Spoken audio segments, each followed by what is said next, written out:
So what if the very habits that you judge yourself the most harshly for, I mean, the endless scrolling late at night or just zoning out in front of screens until your eyes actually burn, the emotional shutdowns, what if all of those behaviors were not actually signs of weakness at all? Right. What if they were brilliant? Like incredibly efficient evolutionary strategies that literally save your nervous system from just completely collapsing. It is such a wild thought because you are listening to the quiet conversation happening inside your own mind right now, in this exact moment. Yeah, if you're listening to this as the third person in the room, just consider this an audio reflection, a dedicated space to sort through the noise. Exactly. Because usually when we try to solve our internal stress, we want it to be like, well, like setting a broken bone.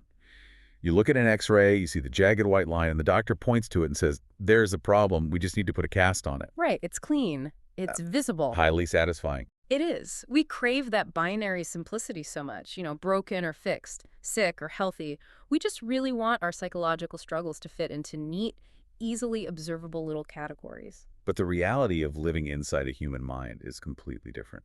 I mean, you step into your own internal landscape, the daily buzzing anxieties, that sudden overwhelming dread that hits you on a Sunday afternoon, or just the sheer exhaustion of trying to keep up with life, and suddenly that x-ray machine is just useless. Completely useless. You're looking at a terrain that is incredibly murky.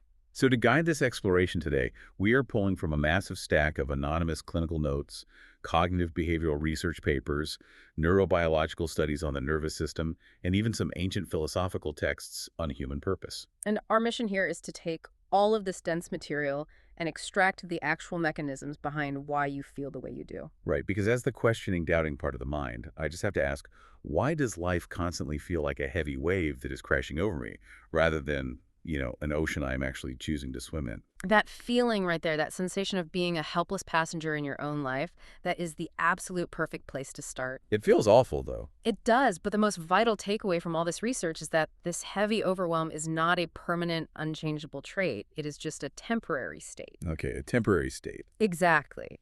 The goal of our reflection today is to map out the invisible biological and psychological patterns that are generating those exact feelings. Because true, lasting change only happens when we gain enough observational distance to see these forces clearly. So we have to stop viewing our anxieties and our reactions as this rigid iron cage that we are locked inside of. Yes, and start recognizing them as constructed, observable beliefs. So for you, the listener, this means we're creating a safe, highly analytical environment here, like a pocket of time for you to practice shifting from being a subject, someone who's simply pushed around by unseen emotional currents, to becoming an active observer of your own biology. Building on that, the feelings you just described, the sensation of waking up and immediately feeling crushed by the calendar, the financial pressures, the endless demands of other people. Oh, the calendar's the worst. Right.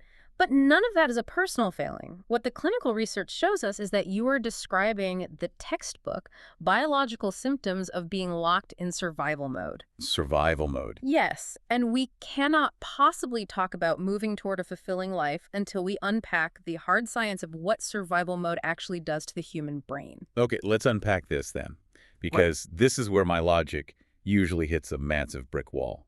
And I know the listener feels this too. Go ahead. The threats I am worried about are entirely real.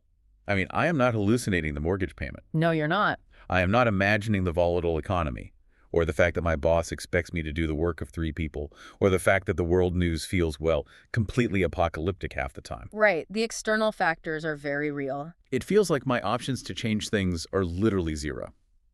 So when I am driving home, exhausted, my nervous system's just fried.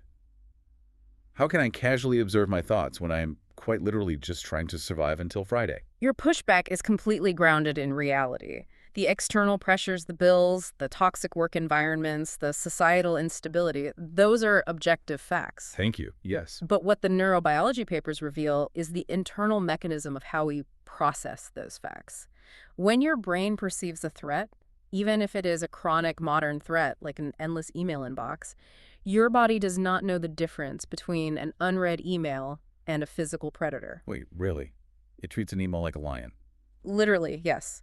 Your hypothalamic pituitary adrenal acts as the system that controls your stress response. It floods your bloodstream with cortisol and adrenaline. So my body is preparing to run away from a tiger, but the tiger is just a spreadsheet. That is the exact paradox of modern life. And this biological flooding artificially constricts your vision, and I mean that both metaphorically and literally. Wait, my actual eyesight changes when I am stressed? Yes. The visual cortex physically narrows its focus. You lose peripheral vision because, historically, if a predator is in front of you, you shouldn't be admiring the beautiful trees to your left and right. Oh, wow, that makes so much sense. You need a hyper-focus on the threat. So your pupils dilate and your visual field narrows to lock onto the perceived danger. That is wild. It is. And simultaneously, blood flow is routed away from your prefrontal cortex, which is the highly evolved part of your brain responsible for long-term planning, emotional regulation, and creative problem solving. So the smart part of my brain just shuts down. Pretty much. The blood gets sent straight to your amygdala, the primitive alarm bell. Because of this, survival mode makes our decisions seem entirely predetermined. It dramatically diminishes our sense of control. You cannot see the periphery. You cannot see long-term solutions. You can only see the immediate danger. That makes an incredible amount of sense. Yeah. It is like, well, it's like driving a car down a mountain road in a shockingly thick, blinding fog. That is a great way to put it. You can only see the white line about 2 feet in front of your bumper. So naturally, you are gripping the steering wheel in absolute terror. Right, you're white-knuckling it. Exactly. Yeah. You are white-knuckling the leather because the world seems entirely hostile and unpredictable. You cannot plan a scenic, enjoyable route, and you cannot look at the map because you are just trying not to plummet off a cliff in the next 3 seconds. That fog analogy maps perfectly to the biological reality of the narrowed visual cortex and the suppressed prefrontal cortex. And when you're driving in that thick fog, you lack the one psychological component that can pull you out of the panic. Yes. You lack agency. Agency. The ability to act. More specifically, agency is our capacity to be active, intentional participants in our lives. It is the ability to make choices, guided by the deep-seated, neurologically reinforced belief that those choices actually carry weight. So it's not just making a choice, it's believing the choice matters. Yeah. Yes. Being intentional means recognizing that, in any given fraction of a second, we have more than one way to respond to the stimuli life is throwing at us. Agency is the ultimate, scientifically proven antidote to helplessness. Because it clears the fog. Exactly. It brings the prefrontal cortex back online, allowing us to see viable alternatives in the periphery where none seem to exist before. So if I follow the logic here, moving from just barely surviving to actually thriving is essentially the process of reclaiming that agency, reclaiming the belief that I have some steering power even when the fog is super thick. Let's look at a highly specific case study from the psychological literature to see how this mechanism works in reality. Okay, I love a good real-world example. Consider a person, we will call him an industrial designer, who faces a profound, sudden adversity. Let's say his entire department is eliminated due to automation, and he is suddenly unemployed at 45 with a mortgage and 2 children. Okay, that is a massive objective threat. The fog drops immediately. Right. If he remains completely consumed by the biological response of survival mode, the narrative generated by his amygdala is absolute. It's just doom and gloom. Totally. It tells him, my career is over, I am completely obsolete, my family is going to lose our home, there is nothing I can do. He is paralyzed by the narrowed vision. Because the blood left his prefrontal cortex. Exactly. However, let's look at another designer facing the exact same layoff who exercises agency. He processes the very real shock and the biological spike in cortisol, but then he actively works to bring his prefrontal cortex back online. How does he do that? He looks at the job loss and asks, what specific adjacent skills do I possess? Could I consult? Could I pivot to user experience design?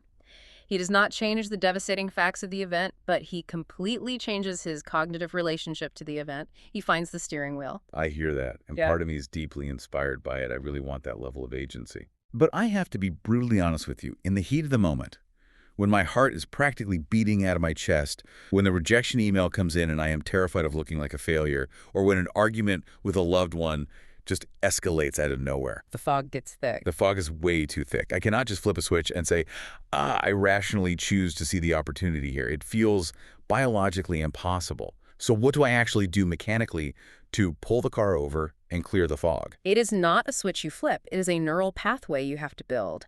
And the clinical texts provide a highly effective sequential framework for creating that biological breathing room. Okay, lay it on me. It is referred to as the AIR framework: awareness, inquiry, and reframing. This is the manual process of pulling the car over. Okay, walk me through the mechanics of this AIR thing, starting with awareness. What does that actually look like? Awareness is the foundational biological intervention. It enables you to step out of the frantic, automatic reaction and engage the part of your brain that can observe. Like taking a step back from yourself. Yes, it is that crucial split-second gap between a stimulus and your response. It is the moment you realize, my chest is tight, my jaw is clenched, my breathing is incredibly shallow, I am experiencing terror.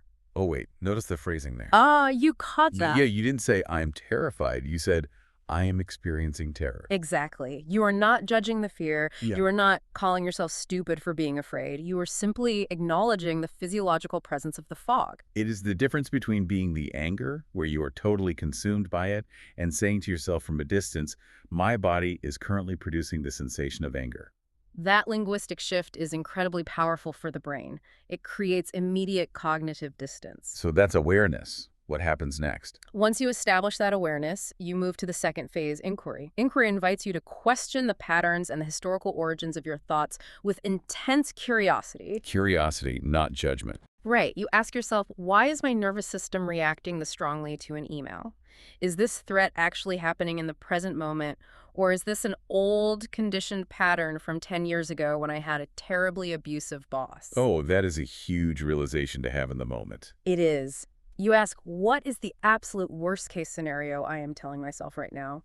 It is like interrogating the alarm system to see if there is actually a fire, or if somebody just burned toast in the kitchen. That is a brilliant analogy. And then the third step is reframing. Okay, so reframing. How do we do that without just lying to ourselves? Reframing opens the door to neuroplasticity, which is the brain's ability to form new connections. Once you have observed the automatic thought and rigorously questioned its validity, you can reframe the narrative into something that actually aligns with reality. And with who you want to be. Precisely. Let me share another compelling case study from the clinical notes. There was an emergency room nurse who was experiencing debilitating physical panic attacks before every single shift. Oh man, ER nursing is basically organized survival mode. Completely. The burnout was severe. And she didn't try to change her entire career or adopt a toxic positivity mindset overnight. She simply practiced small, deeply uncomfortable mechanical steps to ease the nervous system. What kind of steps? When the panic hit her in the parking lot before her shift, she practiced physical grounding. She would grip the steering wheel and intentionally notice the texture of the leather. She would count 5 things she could see out the windshield. Oh, to force her visual cortex to widen. Exactly. She forced her breathing to slow down, which signaled to her vagus nerve that she was not actively being hunted. So she used her physical body to send a message back up to her brain. That is so practical. And then she actively used gentler self-talk. Instead of her default narrative, which was, I'm going to make a mistake today and someone is going to die, she reframed it to, I am highly trained, I have a team around me, and I will handle whatever comes through those doors one step at a time. I bet that felt weird at first. It felt completely fake and uncomfortable to her at first. But those tiny repeated moments of awareness and reframing slowly built a new neural pathway. It softened the grip of the panic. Small steps.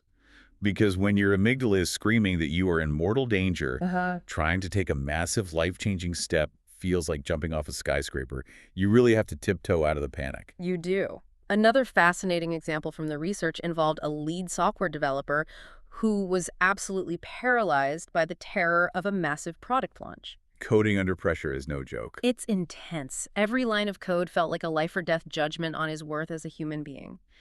By using this AIR process, he learned to pause when his hands started shaking over the keyboard. So that was his awareness, the shaking hands. Right. Then he inquired about why he was so terrified, tracing it back to a deep-seated childhood fear of disappointing authority figures. And he reframed that terror. How did he reframe it? He shifted his internal narrative from, if this software crashes, I am an absolute fraud, to I am pushing this code to gather valuable data on how the system performs under stress. Wow. The external pressure of the launch deadline didn't change one bit, but his internal physiological landscape was completely transformed. Exactly. He found agency. I can see the logic there, but I have a major reservation about this whole inquiry step. Oh, what is the reservation? Well, questioning your own mind, pulling up childhood fears, interrogating your core beliefs, that feels incredibly dangerous. Dangerous how? If I start pulling on those threads, what if the whole sweater completely unravels? What if I find out my entire worldview is wrong? What if the way I have been managing my career, my relationships, my whole life has been based on a fundamentally flawed premise? That is a very real fear. That is terrifying. I would honestly rather just stay in the fog. Your hesitation points to a profound psychological truth. It is terrifying to dismantle your own reality. And that is exactly why this brave work of internal transformation requires a deeply secure, compassionate internal environment. A safe space inside my own head. Yes, you cannot interrogate yourself like a hostile witness on the stand. You have to give yourself radical permission to be flawed. You have to look at your inner world with intense compassion, not harsh judgment. That is easier said than done. It is, but remember, you are not inquiring to punish yourself for having bad thoughts. You are inquiring to liberate yourself from them. You have to be gentle with the mind when it is scared. You cannot beat a frightened animal into relaxing. That is a beautiful way to phrase it.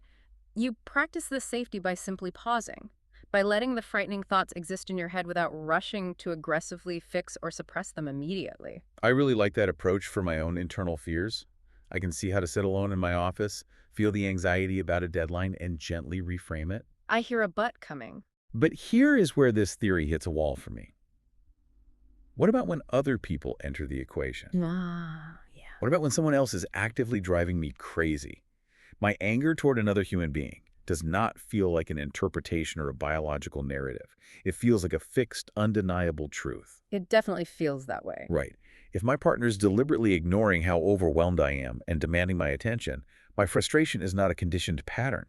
It is an objective fact caused by their behavior. The interpersonal trigger. This is where the difficulty really scales up, and we move into the realm of emotional agency. Emotional agency. Yes. Emotional agency asks us to do something incredibly difficult. It asks us to take full responsibility for the construction of our emotional lives. It asks us to see our feelings as highly valuable sources of internal data rather than fixed, absolute truths about the external world. Wait. Are you telling me that when I am furious at someone, my feelings aren't true? Because they feel intensely, biologically true. My face is hot, my heart is pounding. You cannot tell me that is an illusion. The physical sensations in your body are undeniably real. But the story your brain is attaching to those sensations might be a complete fiction. A fiction. Yes. The modern neurobiological understanding, which is often referred to as the theory of constructed emotion, suggests that we do not simply react to the world. Our brains are highly advanced prediction engines. Prediction engines. Right. They constantly monitor our internal state, process external sensory data, and then construct an emotion to help us deal with the situation. We are the architects of our emotional experience, not just passive victims of it. Okay, I'm going to need a very detailed example of how a brain constructs anger out of thin air, because I am skeptical. Fair enough. Let's use a very vivid scenario from the case files. Consider a married couple navigating a typical chaotic Tuesday evening. Okay, setting the scene. The wife is in the kitchen. She is carrying a massive cognitive load. She had a brutal day at work. She's currently trying to chop vegetables for dinner. A toddler is crying and pulling on her pant leg, and her phone is buzzing with unread emails. Her nervous system is stretched to its absolute limit. Her allostatic load is completely maxed out. She is a powder keg looking for a spark. Exactly. Then her husband walks into the kitchen. He is holding his phone, looking at a calendar, and casually asks her, "Hey, did you remember to call the dry cleaner today? Also, what weekend works for us to host my parents for dinner?" Oh no. Instantly, she feels an overwhelming, burning rage. She perceives his questions as a direct, deliberate insult. Her brain rapidly constructs a narrative. He can clearly see that I am drowning in tasks. He knows how overwhelmed I am, and yet he is demanding more from me. He is doing this because he doesn't respect my time. He does not care about my well-being. I think almost every person listening has felt that exact potent flavor of domestic resentment.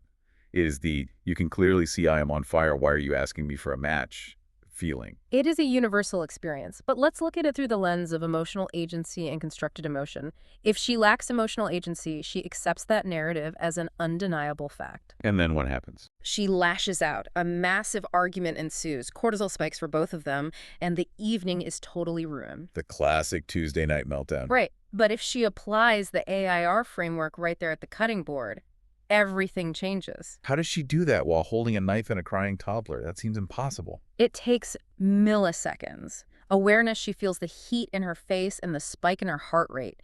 She acknowledges to herself, my nervous system is currently sounding a massive alarm. Okay, so she clocks the biology, then inquiry. Inquiry, she creates a tiny wedge of doubt in her own certainty. She asks her brain, am I actually furious about the dry cleaning, or is my body just screaming because I haven't sat down in 9 hours? Oh, that is a huge distinction. And she asks, is my husband truly a malicious villain trying to break me, or is he just cluelessly trying to empty his own mental to-do list without reading the room? Oh, wow. So she separates the physical exhaustion from the intent of her partner. She realizes the sensory overload.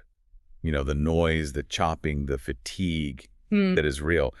But the story that her husband is deliberately sabotaging her peace, that is just a very poor, ungenerous interpretation drafted by an exhausted brain.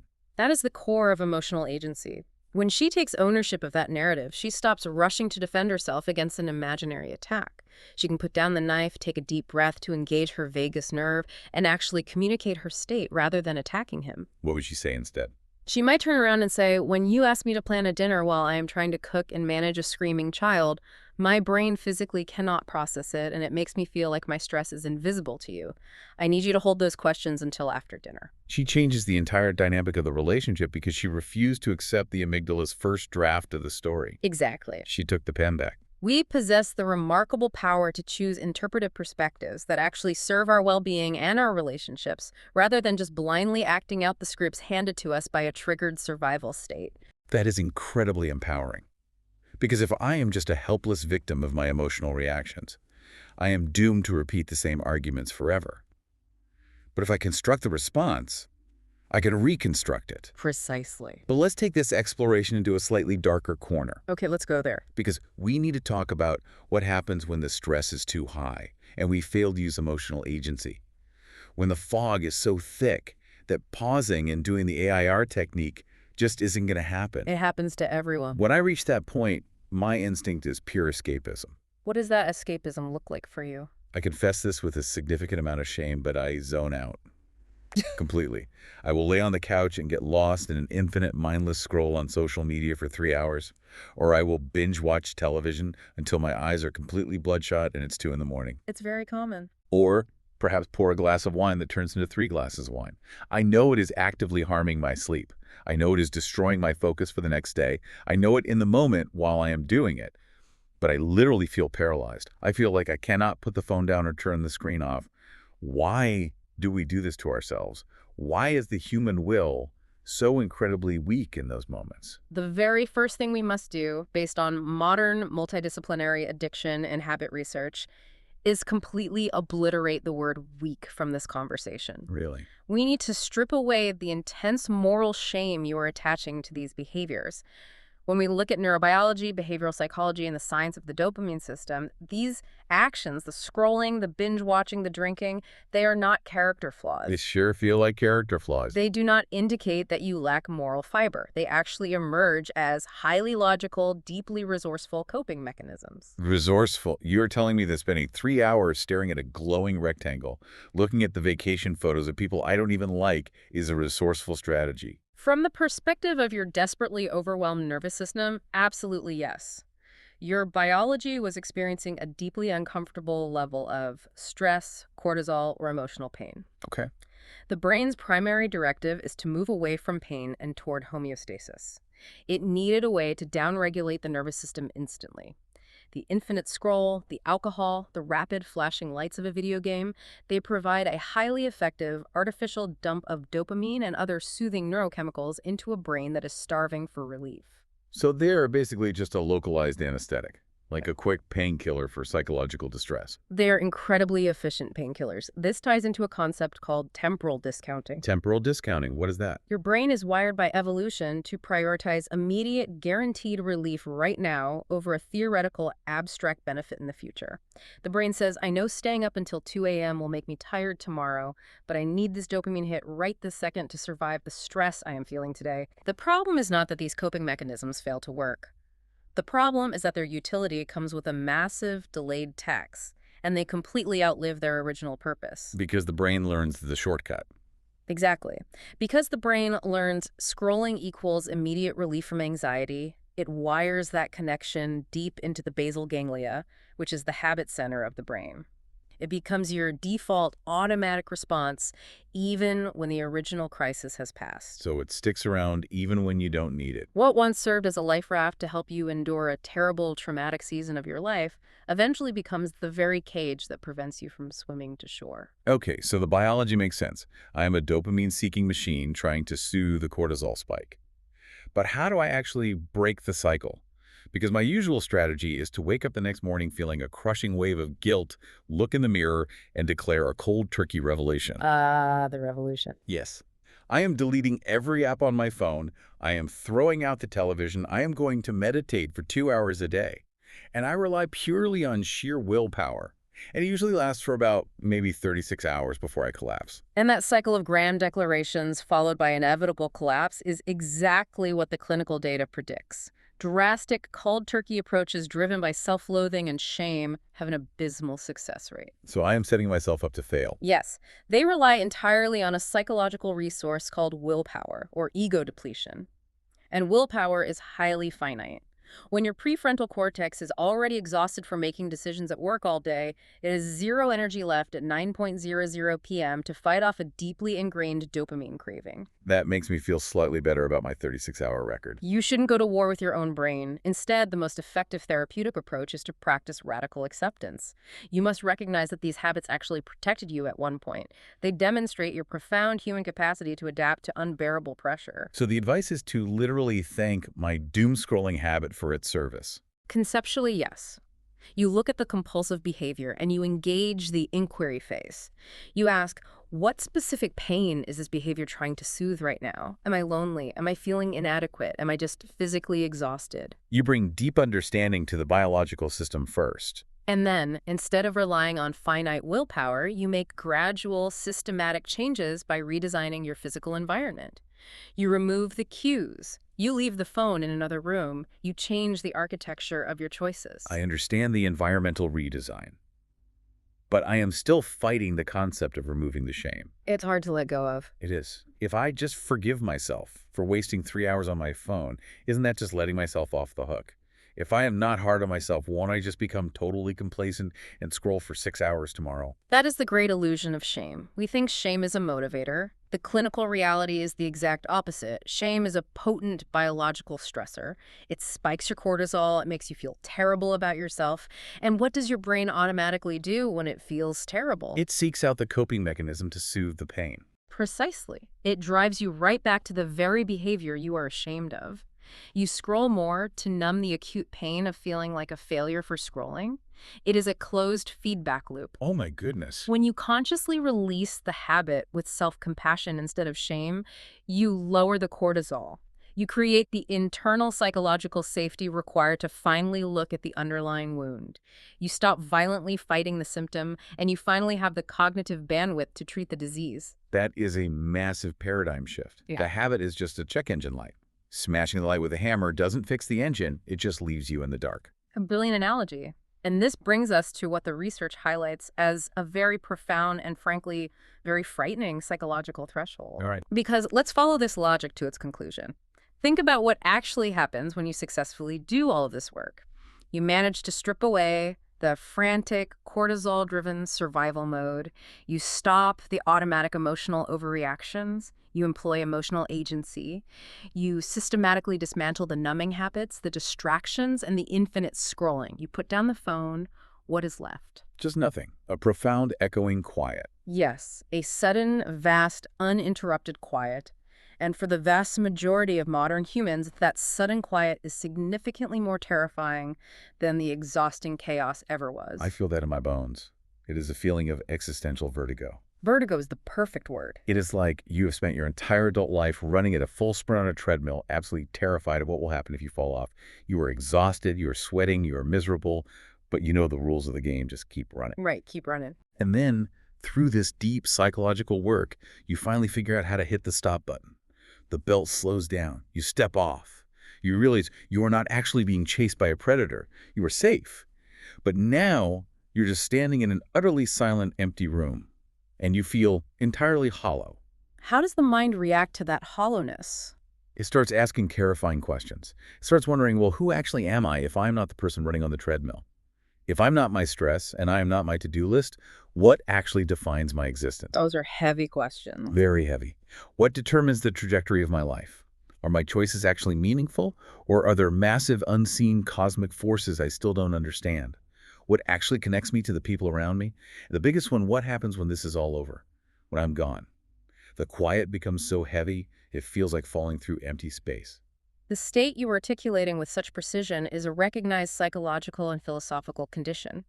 It is often referred to in the text as the openness of groundlessness. The openness of groundlessness. It is the jarring moment you realize there is no solid bedrock beneath you, no pre-written, guaranteed script for how your life is supposed to play out. You are completely unmoored. Unmoored is exactly how it feels.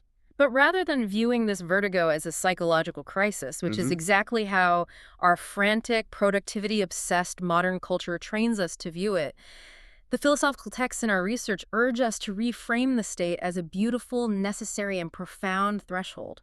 A threshold to what, exactly?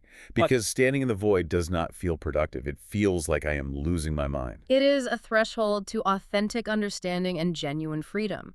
Humanity's greatest thinkers have wrestled with these exact feelings of groundlessness for thousands of years. So it's not a new problem. Not at all. If you look at our modern society, our absolute obsession with constant external accomplishments, with optimizing every single second of our day, with broadcasting our busy lives to strangers, a vast amount of that behavior is nothing more than a highly elaborate defense mechanism. A defense mechanism against the quiet. Yes.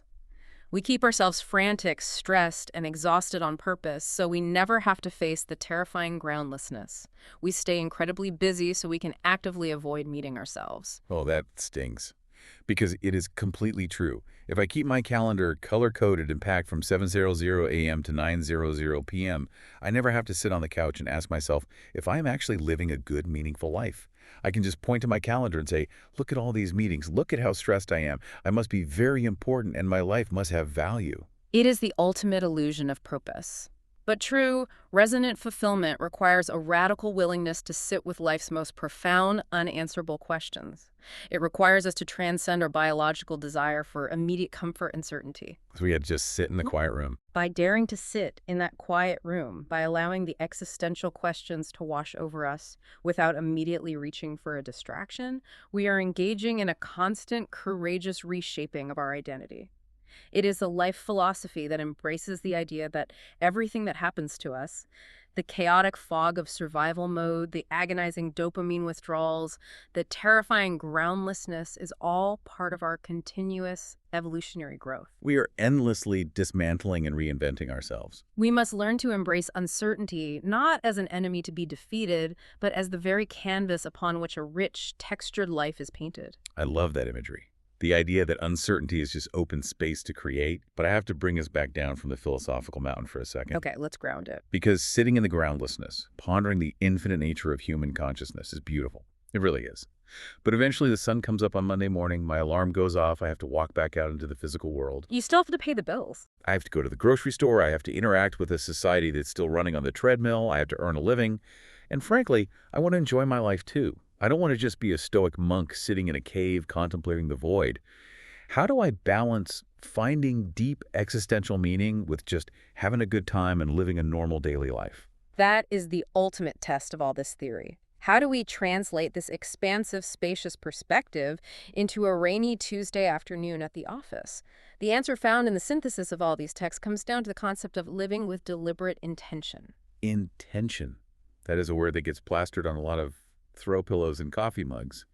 What does it actually mean in a neurological, practical sense? Living with intention means making choices that are consciously aligned with your deepest, examined values, rather than just acting as a biological reflex to external stimuli. Sometimes the most intentional, meaningful choice you can make in a given day isn't to push forward, conquer a goal, or achieve something grand. What is it then? Sometimes the most profoundly intentional choice is to simply pause and fully inhabit the exact space you are currently in. To drink a cup of coffee and actually taste the bitterness and feel the warmth instead of gulping it down while staring at an inbox. To listen to a friend talk about their day without silently planning what you're going to say next. So it is about breaking the autopilot. But what about ambition? What about the desire for pleasure and fun?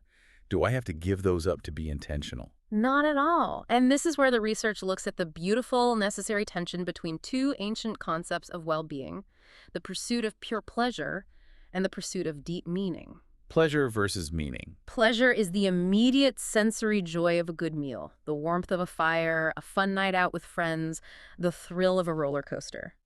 Deep meaning, on the other hand, is the slow-burning satisfaction of helping a friend through a crisis, of mastering a highly difficult skill over 10 years, of contributing your energy to a community project larger than yourself. And a healthy human mind requires both of these diets. We absolutely require both. If you only chase pure pleasure, you end up on a hedonic treadmill, constantly needing more intense thrills just to feel anything, leading to profound emptiness. That makes sense. If you only pursue deep, burdensome meaning, you risk severe burnout and a loss of joy. But when you balance them, a beautiful synergy occurs. You don't feel the frantic pressure to constantly have fun every single second if the underlying foundation of your life is serving a greater purpose. It probably works the other way around, too. Exactly. When you have that deep meaning, you can find incredibly resonant joy in the simplest, most fleeting moments of pleasure. Is there a practical framework for finding that intersection? A way to map out my life so I can actually see if I am balancing these elements correctly or if I am way off course? There is a brilliant, highly practical framework detailed in the text that captures this balance perfectly. It is a philosophy centered around finding the ultimate sweet spot of your purpose, the fundamental reason you choose to get out of bed in the morning. It proposes that a deeply fulfilling life is found at the precise, overlapping intersection of four crucial pillars. Okay, I am pulling out a mental notepad. What are the 4 pillars? Let's walk through them. Pillar number 1, what you deeply love. What are the activities that bring you genuine, unforced joy? What are the things you do where you completely lose track of time? The things that engage you in a state of flow. Exactly. Pillar number 2, what you are naturally good at. This includes your innate talents, but more importantly, the specific skills you have spent years cultivating and refining through hard work. Okay, love and skill. Pillar number 3 introduces the external world, what the world actually needs. How can your existence contribute to your community? What problems can you help solve for other human beings? Love, skill, and need. And finally, pillar number 4, grounded in the realities of modern society, what you can be paid for. How do you generate the resources necessary to sustain your physical survival without constant panic? This is fascinating. Let's stress test this model. So if I have an activity that I deeply love and I am incredibly good at it, let's say I am a masterful painter. Okay, a painter. But the world doesn't strictly need my specific paintings to function, and I cannot find anyone to pay me a living wage for them. What happens to my psychological state? The framework suggests that if you only have what you love and what you are good at, you have found a wonderful passion. You have found a fulfilling hobby. But if it cannot sustain you financially and you are constantly stressed about making rent, you will eventually be pulled right back into the cortisol-flooded survival mode we talked about earlier. The passion alone cannot protect your nervous system from poverty. Okay, let's flip it to the other extreme. What if I have a job that society desperately needs, and they pay me an exorbitant amount of money to do it, and I am highly skilled at it? Let's say a high-frequency stock trader or a corporate lawyer. Need, payment, and skill. But I absolutely do not love it. In fact, it drains my soul every day. In that scenario, you have successfully built a golden cage. You've achieved comfort and societal status, but without the pillar of love, the framework predicts you will experience a chronic, hollow emptiness. You will likely turn to those dopamine-driven coping mechanisms, the drinking, the numbing, just to tolerate the life you have built.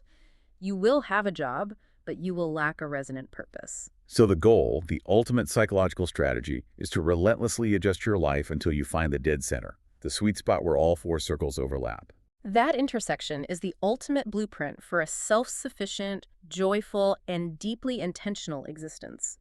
When you manage to align your daily actions with that central point, the terrifying groundlessness we discussed doesn't feel like a threatening void anymore.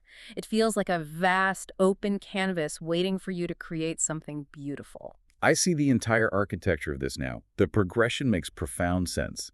We start by acknowledging we are trapped in the blinded fog of biological survival mode. We use the AIR framework to pause, find our agency, and bring the prefrontal cortex back online. We take ownership of our emotional narratives instead of just reacting to them. We extend radical compassion to our destructive habits to lower our cortisol. We bravely step into the terrifying quiet of the void. And finally, we build an intentional life by balancing those four pillars. It is a brilliant map. It really is. But I have to be completely realistic with myself. And I want to be honest with everyone listening to this reflection. I know myself.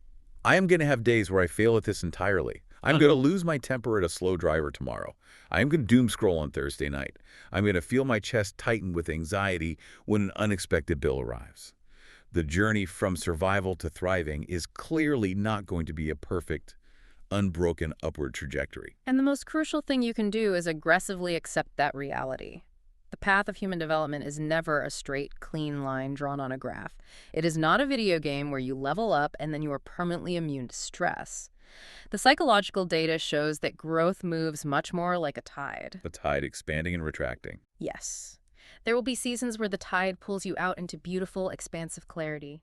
You will feel creative, deeply connected to your purpose, and highly resilient. And then inevitably, life will happen. A crisis will hit. The tide will violently pull you right back into the muddy, shallow waters of anxiety, self-doubt, and biological survival mode. That back-and-forth rhythm is not a sign that the framework is broken. And it is not a sign that you have failed. It is simply the inescapable pulse of human existence.